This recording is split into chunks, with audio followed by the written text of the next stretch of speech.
Yo guys and welcome to my video. Tahun ni Google actually dah release Android 13. Siapa yang tak tahu? Masa dekat Google I.O. Google cakap there are three big themes we're focused on. Enabling you to do more with your phone at the center.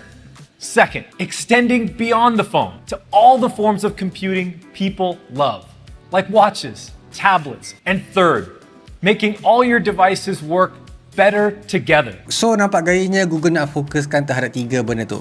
Kau faham ke? Kau nampak ke apa yang dia visionkan? So sekarang ni aku dah install Android 13 dekat dalam ni, so that aku boleh tunjukkan dekat korang perubahan yang korang akan dapat bila dah upgrade kepada Android 13. Benda ni actually boleh di-enablekan oleh pembangun-pembangun yang lain, contohnya macam Samsung ke Xiaomi ke, tapi it's up to them sama ada nak ubah, nak buat lagi better ataupun otherwise. Apa yang kau boleh tahu juga, aku install Android 13 ni dekat dalam Google Pixel 6 Pro.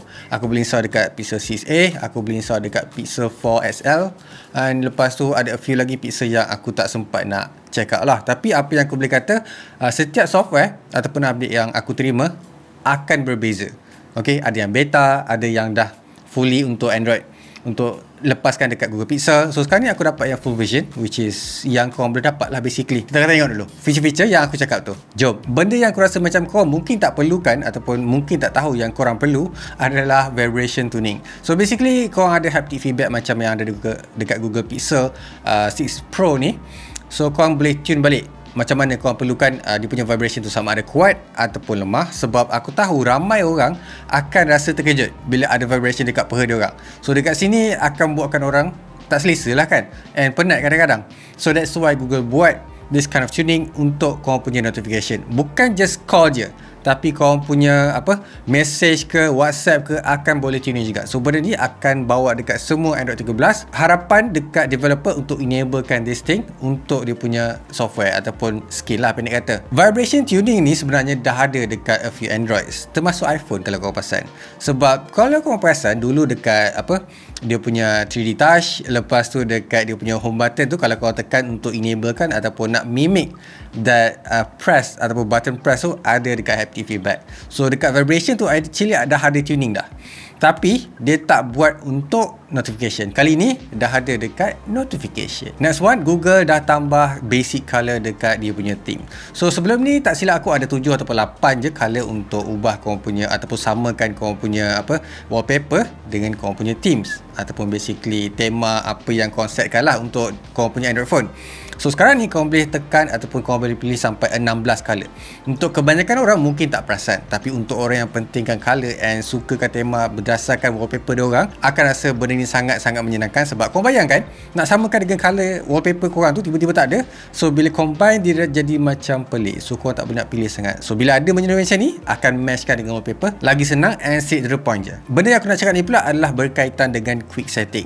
So kalau kau tahu dengan quick setting, dulu ada toggle yang besar tu kan, biasanya korang tekan butang sleep and wake ni untuk turn off, tapi kali ni kita dah guna start, tekan dekat quick setting je untuk turn off, restart and everything. So that button actually dah hilang.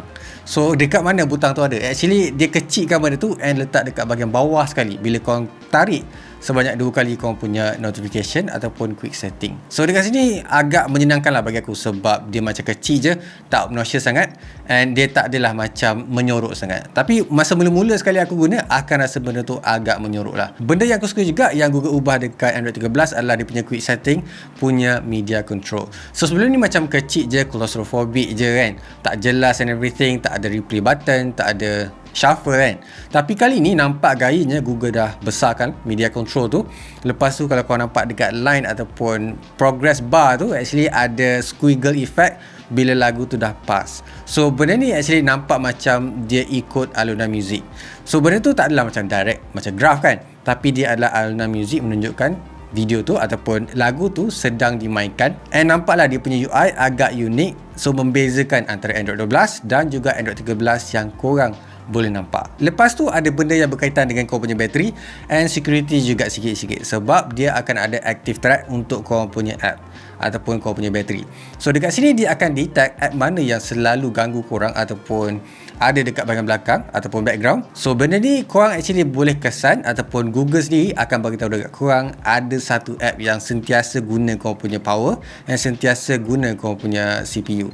So dekat sini dia akan tunjuk. So menyenangkan korang, tak perlu nak cari, nak pergi dekat dive in dekat setting nak tahu okey app apa yang sedang makan aku punya bateri ni kan. Feature ni juga boleh stopkan apa-apa aktiviti sama ada korang nak ataupun tak je. So benda ni bagi aku macam agak menyenangkan lah untuk orang yang macam dah tahu dah app tu aku tak guna, kenapa dia still function, tekan je stop. So benda tu akan force stop. Okay, dan cakap pasal dia punya quick settings, sekarang kita dive in sikit dekat dia punya settings. So benda ni actually Google dah tambah sikit dekat bateri punya features. So benda ni actually Google bagi tahu ataupun Google letakkan satu alarm ataupun alert nak bagi tahu dekat korang ada app sedang guna dengan high consumption of battery. Maksudnya dekat sini banyak mana korang guna app tu dia akan beritahu. So dia akan alarmkan dekat korang. So this app is actually akan makan bateri banyak sangat. So korang patut stop ataupun korang patut less guna in the future untuk preserve that battery life. So benda ni actually aku tak dapat lagi. Aku tak pasti sebab this is maybe a different kind of version ataupun mungkin aku guna app yang basically power efficient tak makan bateri sangat. That's why tak timbul dekat version kali ni ataupun Android 13 yang aku pakai sekarang ni. So this one aku rasa macam agak sama dengan Active Track, tapi benda tu lebih kepada app yang kau tak tahu pun kau sedang guna, tiba-tiba dia guna. So benda ni it's the same thing tapi rasa macam difokuskan terhadap bateri je. So benda ni boleh kata new features lah juga sebab Android 12 tak ada. Lepas tu animation background masa korang back on any pages. So maksudnya dekat sini kalau korang pergi dekat mana-mana apps, mana-mana settings, bila korang swipe ke belakang tu ataupun go back, dia tak macam bodoh pergi belakang macam tu je. Dia akan ada animation bahawa korang pergi ke pages belakang, sama ada ke depan ataupun ke belakang, animation tu dah berubah. Aku tunjuk dekat dalam video ni so that korang faham. Benda ni agak minimal tapi bagi aku benda ni boleh tahulah yang korang ke belakang ataupun ke depan bila korang tekan sesebuah button tu ataupun option tu. Tapi aku rasa benda ni macam it's kind of look like an iPhone tu je. Tapi tak apa, benda bagus patut di-copy oleh diorang. And then kalau korang perasan, Google actually fokuskan terhadap bahasa tau. So that's why dia buat earphone yang boleh buat direct translate tu semua kan. So dekat dalam ni dia actually buat orang kata bilanguage operating system. So kalau korang tahu banyak bahasa ataupun banyak betul lah bahasa lah, korang boleh ubah dekat setiap apps yang menyokong. Contohnya kalau app dekat Twitter korang selalu guna bahasa English, so dia buat app tu bahasa English je. Yang lain setting app lain semua bahasa Melayu. Okay, so sama juga macam orang negara lain lah. So benda ni bagi aku okay, menyenangkan. Cumanya kalau app tu tak support, dia tak boleh buat. So dia perlukan dua pihak untuk enablekan benda tu. Tapi aku rasa benda tu macam tak berat pun sebab different region, different language, benda tu dah sepatutnya ada dekat dia punya vocab untuk sebuah developer app dan sebagainya. Alright, next one is a bit exciting.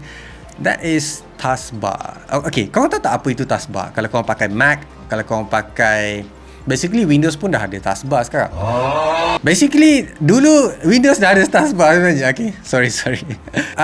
Kali ni dia enable kan tapi secara sembunyi. So maksudnya kalau kau pergi dekat developer option, lepas tu enable kan this taskbar, dia akan melekat dekat bawah ni mana-mana app yang korang pilih. So benda tu sangat menyenangkan bagi aku. So kalau korang enable kan benda tu, dia akan kekalkan korang punya apps dekat bahagian bawah ni. So kalau korang open dekat mana-mana apps, mana-mana settings, dia akan kekalkan dekat bahagian bawah. So benda ni enables ataupun act as a laptop. Dan kalau korang perasan juga macam apa? Macam iPad. Betul. So untuk feature ni actually ramai orang kata adalah untuk tablet. Betul tu. Sebab kalau kau perasan, masa Google I.O. diperkenalkan ataupun Android 13 diperkenalkan, dia memang fokuskan untuk buatkan semua app integrate dengan seamlessly. Lepas tu untuk fokuskan tablet juga. So benda ni nampak yang Google dah start fokus. Yang mana dekat tak silap aku Android 13 ataupun Android 12 belum lagi menyokong. Tu je lah apa yang aku boleh kata tentang desktop taskbar ni. Benda ni best bagi aku sebab like aku boleh enable kan dekat sini. So it's pretty exciting sebab aku boleh guna all the time tanpa perlu beli sebuah tablet. Tapi skrin tu tak boleh nak elak lah kan, nak buat macam mana. Lepas tu clipboard punya copy. Basically kalau korang tekan mana-mana teks untuk copy, biasanya korang akan paste macam biasa lah kan. Tapi untuk kali ni dia act macam sebuah screenshot juga, sebab korang boleh edit masa korang tekan screenshot tu. So dekat sini kalau korang tekan copy kan, korang akan nampak option dekat bawah tu, dan dia akan tunjukkan dekat korang clipboard tu. So clipboard tu actually korang boleh tekan tau. So korang boleh tekan and edit at the same time. So benda ni aku nampak dah ada dekat telefon Samsung kalau tak silap dulu. Lepas tu enables it dekat Android 13, agak menyenangkan.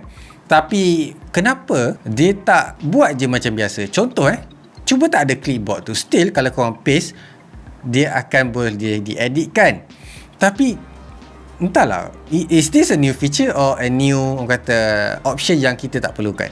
Apa pendapat korang? Aku nak tahu juga. Cuba komen kat bawah. Bagi aku lagi best kalau Google buat clipboard tu separately ada portion. Contohnya macam bila aku copy teks yang ni, dia akan save kan. Bila aku copy teks yang ni, dia akan save kan. So korang actually ada option untuk paste mana satu yang aku cuba copy, ataupun mana satu yang aku dah copy tu. Contoh macam aku copy 10 teks. So 10 tu akan ada option dekat clipboard. So that's a bit more useful kan daripada copy and edit kan. Sebab bagi aku macam benda ni tak ada apa sangat. Nampak tak? Okay, last one kita nak cakap pasal payment lah kan. Sebab Google introduce Google Wallet dengan kebolehan macam Apple Pay. So kita pun dikejutkan dengan Apple Pay di-enablekan dekat Malaysia, which is quite surprising. Dekat Google Wallet ni sebenarnya kita tak boleh nak support lagi, ataupun tak boleh nak enablekan lagi. Option tu pun tak ada. So basically it's a region lock. And yelah, korang boleh bayar guna NFC korang ni in the future. Cumanya kita tak tahu sama ada Google nak enablekan option tu dekat telefon lain juga, ataupun developer lain, contoh macam Samsung ke Vivo ke, untuk bagi orang pakai Android ni bayar guna korang punya phone je, instead of pakai card ataupun buat QR code. Tapi bagi aku still e-wallet dekat Malaysia ni still function daripada sebuah, contohnya macam Apple Pay ataupun Google Wallet. Okay, tu je lah. So far, macam mana dengan Android 13? Are you guys excited dengan apa yang what's coming to new devices akan datang?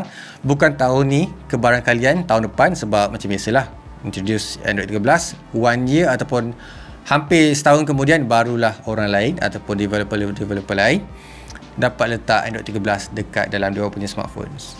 Macam biasa guys, leave like and subscribe. So keep smiling and I'll see you guys on my next video. Bye!